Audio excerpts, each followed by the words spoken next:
مفتی صاحب را سره د جنډه تړي دا قومي وطن پارټۍ جنډه او هغه د پاکستان. مفتی صاحب خپلو ځوانانو ته څه پیغام ورکول غواړي دې ټایم قومي وطن پارټۍ؟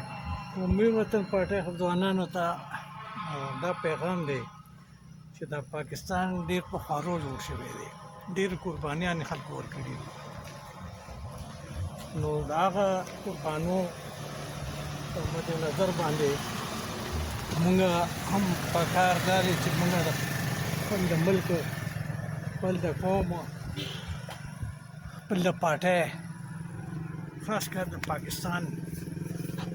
هغه مرسته وکړو، هغه خدمت وکړو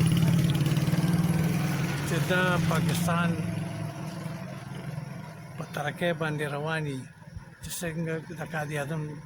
محمد علي جناح سوچ و چې په هغه سوچ باندې په هغه لار باندې روان شو. نو پکار دی چې موږ ځوانانو ته، موږ کشرانو ته، موږ مشرانو ټولو ته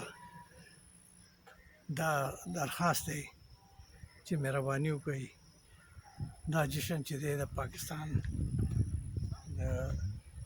سلامتیا لپاره، دنیا ته ښودو لپاره چې پاکستانی قوم خپل ملک